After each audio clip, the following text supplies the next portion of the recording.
So when I was in school, my mother used to dip my hair in oil. Yes, not oil it, dip it. Because she didn't know what else to do. My hair was poofy all the time, stuck out in every direction, and nothing she did could hold it down. So she kept adding more oil to it. Every week, every Sunday for years. See, she wasn't trying to be cruel, she was just trying to help.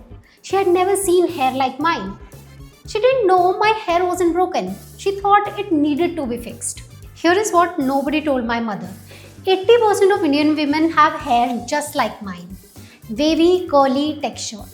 But look at every Bollywood heroine from last 30 years. Alia, Kajol, Aishwarya, Deepika, Katrina. With straight glossy hair falling in a perfect sheet down their back. Even the shampoos, Sunsilk, Pantene, Dove promised the same thing. No one showed curls. Then the salons picked up. Rebonding came in late 2000s. Then came smoothing and keratin. Even if you walk into a salon today and ask what they specialize in, the list will still be the same.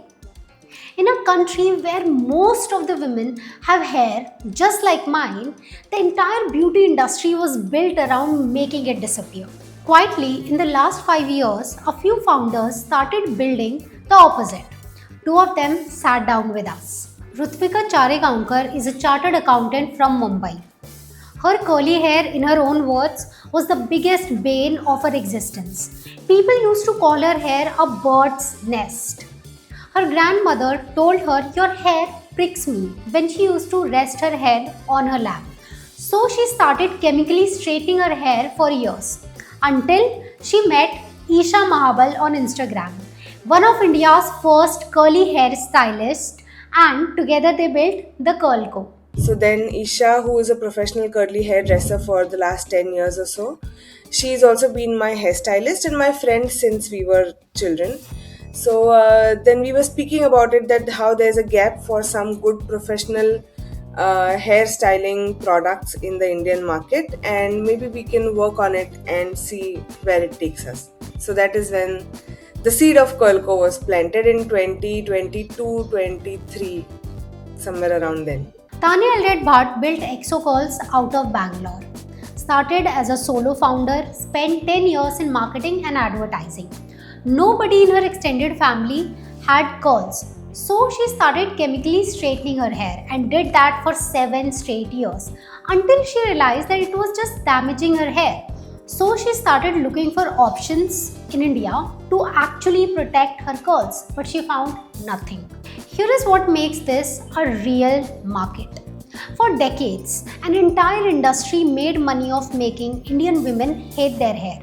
Salons made money by smoothing it, shampoo brands made money by selling smoothness, whereas chemical companies made money by selling formulas that actually bond curls off. So rebonding costs anywhere between 3 to 10,000 every 6 months for years. Now multiply that by millions of Indian women.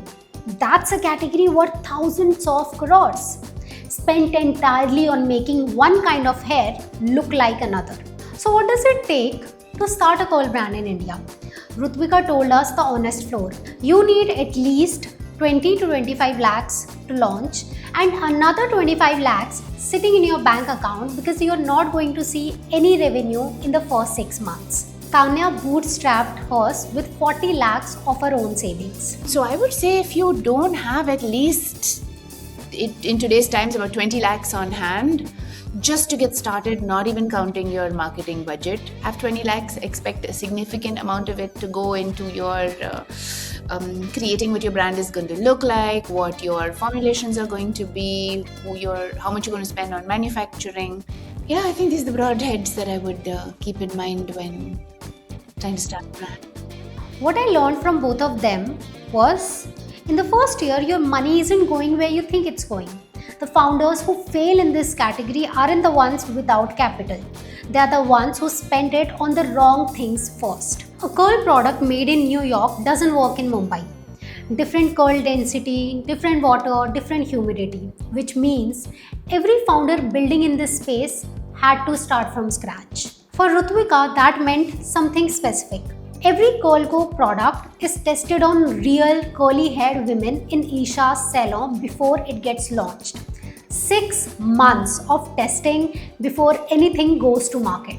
So it takes us about 6 to 8 months to get any formula right, because Isha has a lot of customers and clients who have been with her for a long time. So we ask them in the salon that we have coming up with a new product.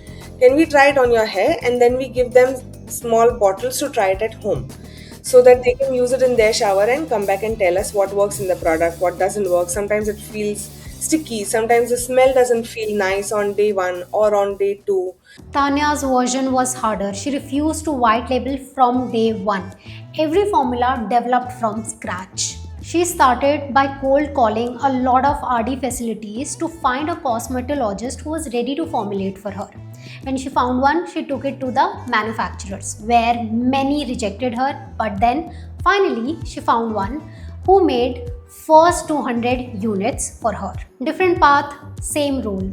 In curly hair, you can't fake a formulation. Your customer will know within one wash. Here is the strangest problem in curly hair category. Your customer doesn't know he or she is your customer. A woman who has spent years straightening her hair isn't looking for solutions like silicone-free shampoo or a leave-in conditioner. She's searching for how to fix frizzy hair. Rutvika told us she meets women telling her they only use shampoo and that's enough. They don't even know they have curly hair. They think they have frizzy hair, so they never start looking for answers. So, a lot of our marketing efforts are to do with educational content, and we approach things from the trying to educate a customer. If you're having this particular problem, then the reason you're having it is because you're using this shampoo. If you were to move to this type of shampoo, you would solve this problem. So there's a mix of things that go out where we do, this is your problem, this is why you have the problem, this is how you can solve it. We will teach you how to solve it. Both founders solve this the same way. Content, education, slow, patient teaching until she recognizes herself in the mirror. But how they built that trust is where these two founders completely split. Rutvika built Curl Culture class. It started with just 30 women in Isha's salon. Today it runs in Chennai, Mumbai, Bangalore and Kolkata. 3 hours of learning routines, testing products and meeting other curly haired women for the very first time. They don't make money at all, because we charge about 300 rupees for a ticket just to ensure that people don't back out at the last minute. We give products worth rupees 1200 in the goodie bag, so it's not a money making endeavor at all. But so that people come to know about what curly hair really is, how to take care of it. They experience the products, they experience how to take care of curly wavy hair, and they will go and tell their friends, and their friends will tell their friends and family, and it's a flywheel that will keep spinning. Tanya went the opposite way. She built a community where people could just DM her on Instagram and get answers to their questions. Or more interestingly, they can book a short, quick call with her and get to know about their curl pattern and what products will suit them. And in the last 5 years, both the founders have seen big brands like Pilgrim, Wow, and Vea come to the picture and launch curl lines. But neither founder is rattled by it. Rutvika sees it as market expansion or a big help, because these big brands with unlimited budget can actually reach to the people smaller brands can't. And Tanya believes that when you have a good product, you don't have to worry about anything. You focus on your product, real distribution, and it doesn't matter where they shop from. We ended both the conversations same way. One question. For someone watching this, wanting to start a curly hair brand in India, what's the one hard truth she needs to hear now? Or if you're launching anything in D2C space, have some investment opportunities available to you, either self-funded or through angel investors or through grants or through some place. Because if you're not constantly worrying about money, then you can take a little bit more risk and launch the products with a larger push. I would start with either a larger team convinced a few other people that we got to do this. Let's do this well.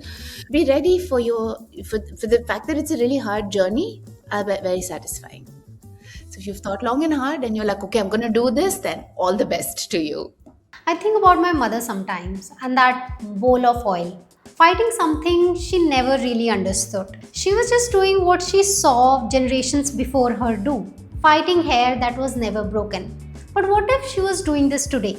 Well, she wouldn't have to, because there are products, communities, founders who look like us, who have hair like us, and who are building products for people just like us. That bowl of oil is still in our cupboard, but hair like mine is finally being seen.